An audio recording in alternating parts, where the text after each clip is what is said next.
आइए सुनते हैं आज की कहानी वो कौन था। प्राचीन समय की बात है। तब हमारे देश के उत्तरी क्षेत्र में बहुत विशाल वन हुआ करते थे। इन वनों में बहुत से तपस्वियों के आश्रम बने थे, जिनमें रहकर हजारों विद्यार्थी ऋषि मुनियों द्वारा शिक्षा ग्रहण करते थे। उन आश्रमों में एक आश्रम महर्षि मांडव्य का भी था। महर्षि मांडव्य मंत्रदृष्टा ऋषि थे। देवता भी उनका सम्मान करते थे। एक बार उत्तरी क्षेत्र में भयंकर वर्षा हुई। हफ्तों पानी बरसता रहा। बीच बीच में वर्षा रुक भी जाती थी, मगर बादलों का घटाटोप बना रहता था। कुछ देर के लिए वर्षा रुकती और फिर मूसलाधार पानी बरसने लगता। इससे समूचा जनजीवन अस्त व्यस्त हो गया। आश्रमों की स्थिति और भी खराब थी। तपस्वियों की फूस की बनी कुटिया पानी भरने से धराशायी हो गई थी। चारों ओर जलमग्न जैसा दृश्य था। मगर ऐसे में भी एक बात आश्चर्य की थी। इतना पानी बरसने पर भी महर्षि मांडव्य की कुटिया से जल दूर ही रहा था। वो मिट्टी के ऊंचे चबूतरे पर आसन बिछाए तप में लीन थे। उनका मन अपने इष्ट देव में रम रहा था। इसलिए उन्हें कुछ पता न था कि घनघोर वर्षा ने तबाही मचा दी है। वर्षा रुके, इसके लिए जगह जगह पूजा और प्रार्थनाएं हो रही थी। सभी बादलों के स्वामी देवराज इंद्र से प्रार्थना कर रहे थे, प्रभु वर्षा रोको, हम पर दया करो। भगवान, लगता था जनता की प्रार्थना के स्वर इंद्र के पास नहीं पहुंच रहे थे। हवा के पंखों पर तैरते हुए बादल जब भी गरजते हुए आते, लोगों का दुख दूना हो जाता था। कोई कुछ नहीं समझ पा रहा था कि कब और कैसे वर्षा से मुक्ति मिलेगी। आखिर प्रजा ने अपने राजा के द्वार खटखटाए। प्रजापालक राजा मयंक ने प्रजा का दुख देखा। वो स्वयं भी अतिवृष्टि से दुखी थे। प्रजा को राजा ने शीघ्र ही कुछ उपाय करने का आश्वासन दे दिया, मगर फिर मन ही मन सोचने लगे, शत्रु आक्रमण करे तो उसको मुंह तोड़ जवाब दिया जा सकता है, किंतु इन बादलों को कौन रोके और कैसे रोके।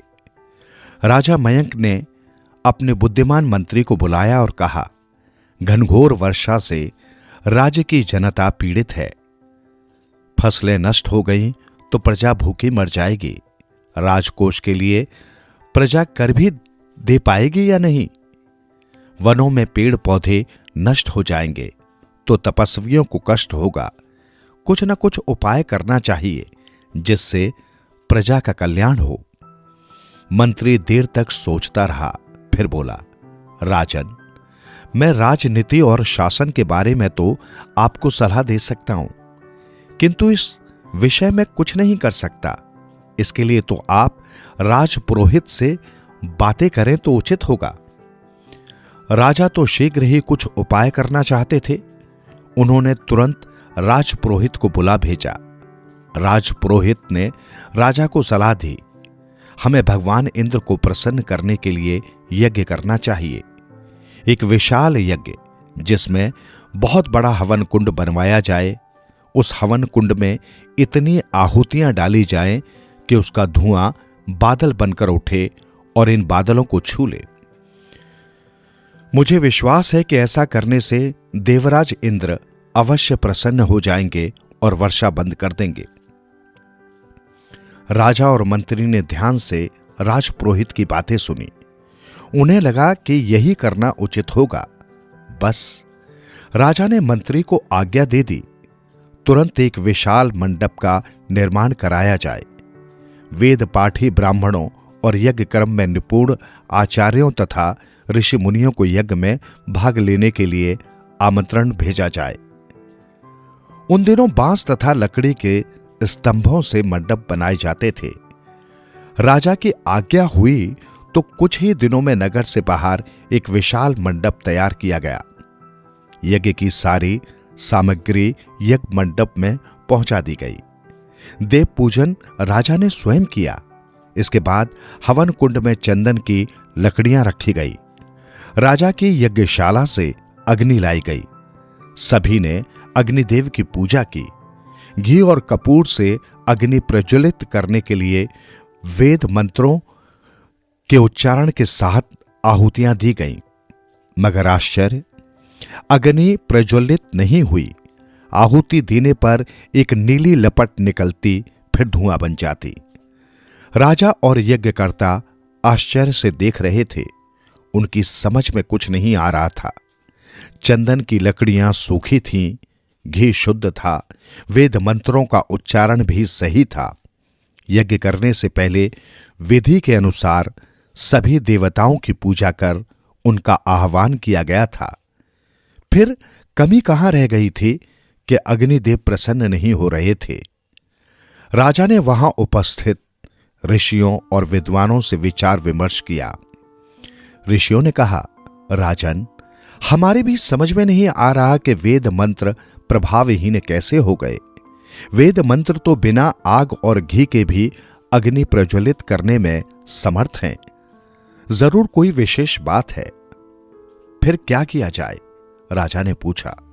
ऋषि मंडली ने कहा, कोई मंत्र दृष्टा ऋषि ही इसका कारण बता सकता है। मंत्र दृष्टा ऋषि। और तभी राजा को महर्षि मांडव्य की याद आई। राजा बोले, क्या यज्ञ का निमंत्रण महर्षि मांडव्य को नहीं भेजा गया? राजपुरोहित बोला, अवश्य भेजा गया था राजन। मैं स्वयं महर्षि की सेवा में निवेदन करने गया था, मगर उस समय वो तपस्या में लीन थे। उनके सुयोग्य वेद पाठी शिष्य यहां उपस्थित हैं। जैसे भी हो, हमें महर्षि को लाना होगा। यज्ञ अधूरा नहीं छोड़ा जाएगा। प्रजा के हित के लिए यज्ञ पूरा करना जरूरी है। मैं स्वयं महर्षि के पास जाऊंगा, राजा ने कहा। फिर मंत्री और राजपुरोहित को साथ लेकर राजा स्वयं महर्षि के आश्रम की ओर चल पड़े। महर्षि अपनी समाधि से जाग चुके थे। चारों ओर जल ही जल देखकर वो स्वयं भी आश्चर्यचकित थे। राजा अपना रथ दूर छोड़कर पैदल ही आश्रम में आए थे। राजा को पैदल आता देख महर्षि कुछ सोचने लगे। तभी राजा ने उन्हें प्रणाम किया। मंत्री और पुरोहित दूर खड़े थे। दोनों ने वहीं से महर्षि के सम्मान में अपना सिर झुका दिया। कहिए राजन, लगता है राज्य में खूब वर्षा हो रही है। कैसे कष्ट किया आपने? सब कुशल मंगल तो है? महर्षि ने पूछा। भगवान, इस बार वर्षा रुकने का नाम नहीं ले रही है। प्रजा त्राही त्राही कर उठी है। कहते हुए राजा ने अधूरे यज्ञ की बात महर्षि को बताई। सुनकर महर्षि ने कहा, यह तो महान आश्चर्य है। यज्ञ की अग्नि प्रज्वलित नहीं हो रही। वेद मंत्र प्रभावहीन हो गए हैं। आप जैसे धार्मिक और प्रजावत्सल नरेश के राज्य में यह अमंगल। चलिए, मैं चलता हूं, ऋषि ने कहा और राजा के साथ चल दिए। यज्ञ मंडप पर पहुंचकर महर्षि मांडव्य आसन पर बैठे। यज्ञ कर्म फिर से आरंभ किया गया। अग्नि प्रज्वलित करने के लिए मंत्र पढ़कर आहुतियां डाली गई। मगर एक नन्ही सी नीली लपट चमकी और धुएं के रूप में बदल गई। महर्षि ने ध्यान लगाया। कुछ क्षण बीते। महर्षि बोले, राजन, यज्ञकर्ताओं के बीच कोई पाप आत्मा बैठा है। उसी के द्वारा डाली जाने वाली आहुति अग्नि को प्रज्वलित नहीं होने दे रही। महर्षि का कथन सुनकर सब चौंक उठे और एक दूसरे की ओर शंका की दृष्टि से देखने लगे। राजा भी परेशान। इन यज्ञकर्ताओं में किसे पाप आत्मा समझा जाए? महर्षि आसन छोड़कर यज्ञ कुंड के समीप आए। उन्होंने वेद मंत्रों के स्वरूप का ध्यान किया। फिर अग्निदेव की स्तुति करने लगे। सभी चुप बैठे देख रहे थे। इसके बाद महर्षि ने एक हाथ में कुशा ली और दूसरे हाथ में घी से भरा पात्र। उन्होंने मंत्रों का उच्चारण करते हुए अग्नि में घी की आहुति दी। कुशा के डालते ही एक तेज लपट उठी। लपट यज्ञ मंडप का चक्कर लगाती हुई मंडप के बीच में आ गई। उस लपट का तेज इतना था कि सब परेशान हो उठे। चक्कर लगाती हुई लपट एक वेद पाठी के सिर के ऊपर ठहर गई। लपट कुछ नीचे आई, तभी एक भयंकर अट्टहास हुआ। उस वेद पाठी का स्वरूप एकाएक बहुत भयानक हो गया। फिर वो यज्ञकुंड की ओर भागा और प्रज्वलित अग्नि को बुझाने के लिए उस पर झपटा, किंतु महर्षि मांडव्य सजग थे। मंत्रों के प्रभाव से वो जड़ हो गया। तब महर्षि ने हाथ में जल लेकर मंत्र पढ़ा और उसकी ओर फेंका। जल के स्पर्श करते ही एक महान आश्चर्य पैदा हुआ। जल की बूंदें जैसे ही उस पर पड़ी, उसका सारा शरीर धुंधला गया। देखते ही देखते वो धुएं में बदलकर आकाश में उमड़ते हुए बादलों में समा गया। ऐसा होते ही तुरंत बादल छटने लगे। यज्ञ की अग्नि प्रज्वलित है, यज्ञ आरंभ करो, महर्षि ने कहा। यज्ञ संपन्न हो गया, मगर राजा के मन में यह प्रश्न उठता रहा कि वो कौन था जो वेद पाठी बनकर यज्ञ में विघ्न डाल रहा था। महर्षि ने बताया, वो अकाल था, तुम्हारे राज्य में डेरा डालने के लिए आया था।